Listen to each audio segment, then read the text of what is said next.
মাছ মাংস নিয়ে বাড়ির মুখে চলে আসলেন। বাড়িতে আসিয়া বিবির ঘরে দরজায় ডাক মারে, বিবি দরজা খুলি দিলে এত সকালে কেন তুমি ঘুমাইছো? বিবি দেখো মাছ আনছি, মাংস আনছি, বিবি রে রান্না করবা, আমার মা খাবে, আমি খাবো, তুমি খাবা, বিবি তুমি দরজা খুলি দাও।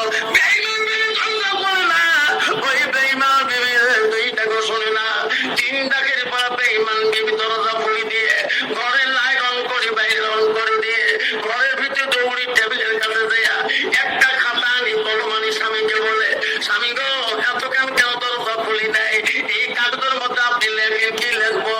আমাকে 3 তালাক দিয়ে দাও, 3 তালাকে বাইর করে সই করে দাও, তারপরে বলবো দরজা কেন খুলে নাই। স্বামী বলছে, বিবি রে কি পাগলের মতো কথা বলো, বিয়ে করে 1 মাস হয় নাই, আমি কোন দুঃখে তোর তালাক নামা দেবো? তুই বলো কি হয়েছে? ওগো স্বামী, আপনি অপরিচ হওয়ার পরে আপনার মা আমাকে মারিপিট করে, আপনার মা আমাকে জ্বালা যন্ত্রণা করে, আপনার মা আমাকে লাঠি দিয়ে পিঠাই করে। ওগো স্বামী গো, আমি তোমার বাড়িতে থাকতে চাই না, দয়া করে আমাকে তালাক নামা দিয়ে দাও। আমি আমার বাবার একটা মেয়ে গো, আমি আমার বাবার একটা মেয়ে, আমার বাবা আমাকে কোনোদিনও ফেলে দিবে না। আমি বলছি, বিবি রে অবশেষ কেন 3 তালাক কেন চাও? মায়ের পছন্দ করি আনছে, মিথ্যা কথা কেন বলো? আমার মা তাহাজ্জুদ পড়ে, আমার মা পর্দা নিশি, আমার মা কোরআন পড়ে, আমার মার দ্বারা কোনোদিন ক্ষতি হতে পারে না। এখন 3 তালাক বাইন করে দেব, চিন্তা করিস না, 1 মিনিট দাঁড়া, আমার মুখে শুনিয়াছি। মা যদি নারাজ হয়েছে রে, 1 সেকেন্ড তোকে বাড়িতে রাখবো না, 3 তালাক বাইন চাইছো, বাইন করিয়ে দিয়ে দেবো। বিবি বলছে, তোমার মা রুমে যেতে দেবো না। বলছে, কেন দিবি না? স্বামীর কাছে সন্দেহে চাবিটা কাড়িয়ে নিল, হাতের সোনা, গালের সোনা, কানের সোনা নিয়ে নিল। স্বামী আমি চলে গেলাম, তোমার মার কাছে আপনি যা, আর জন্মে আমি এই বাড়িতে আসবো না।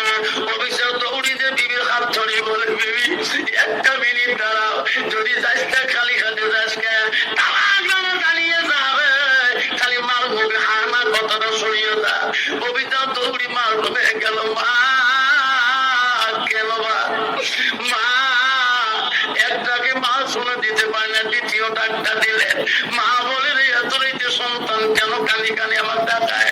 বাবার এত সুখে দরজা খুলে দেখো, পিছনে 2 চোখের পানি ছাড়ি কানলে। মা দৌড়ে দেয়া সাথে পানি ধরি কয়, মালিক রে ছোটকালে বাপ হারাতে জীবনে চোখের পানি দেখিনি তো। বাবা এত সুন্দর পড়াশোনা করে চাকরি নিয়ে দিলাম, বাবা সুন্দর বৌমা নিয়ে দিলাম, কোন দুঃখে তুমি কান্দো? বাবা বৌমা তো কোন অপমান করলো নাকি, তোর সম্মানহানি করলো নাকি? না না মা, আমার বউ আমাকে অন্যায় করে নাই, তাহলে বাবা তুই কোন দুঃখে কানবে লাগবে? বলছে, মা দেখ মা, তোর বৌমা বারান্দায় দাঁড়ায় আছে, হাতে সোনা, কালের সোনা কব নিয়েছে রে বা, আমি অফিস যাওয়ার পরে তোর বউকে লাঠি দিয়ে কেন দিবি? মা তুই অন্যায় করিস কেন? বউ তুই যে দেখে আনছি। মা ঠিক করতে বলছে, না না, এবারে তোর বউকে আমি মারি নাই, কোন গালিও দেই নাই। ওই জোহরের নামাজের সময় নামাজের দাওয়া দিয়েছি, আসরের নামাজের সময় আসরের নামাজের দাওয়া দিয়েছি, জান্নাত জাহান্নামের কথা শুনেছি। তোর বউ আমাকে গালি দিছে বাবা। ও বাবা, এটা মিথ্যা কথা বলছে। ছেলে বলছে, না মা, নামাজের কথা বললে বউ কোনোদিন তালাক নামা চাইতে পারে না। সত্যি করে বল, তোর বউ নাকচ হয়েছে রে মা, আমি এখন 3 তালাকে বাইর করে দিয়ে দেব। মা এই বিবি নিয়ে জীবনের সংসার বানাবো না। মা প্রাণ খুলে বলে, বাবা আমি তোর বউকে মারি নাই, পিঠি নাই। না মা, সত্যি করে বল।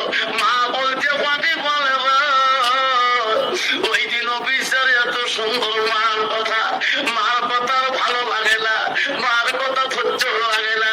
অফিসার মনে মনে বলে, রে আজকে মানুষজনে বউ চলে যাবে, চাকরিও চলে যাবে, এই বউয়ের বাপ বড় ডিরেক্টর অফিসার, এনার বাবার হাতে আমার চাকরির অ্যাপয়েন্টমেন্ট লেটার হয়, ইনি যদি আজকে চলে যায় আমার চাকরিটা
সন্তানে আমার রুমে পর্যন্ত যায় না। 2 দিন অপেক্ষা হলো, পাও বেটাও যায় না, বৌমা কিছু খানাও দেয় না, না খেয়ে মা কত আর থাকে রে।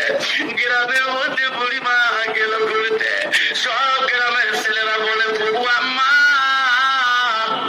ও খালা আম্মা তো চোখের পানি গেল গো, খালা মাত্র না সুখ, ভাই না বড় বিচার, তোর তো আর সুখ নাই, তো চোখের পানি কা।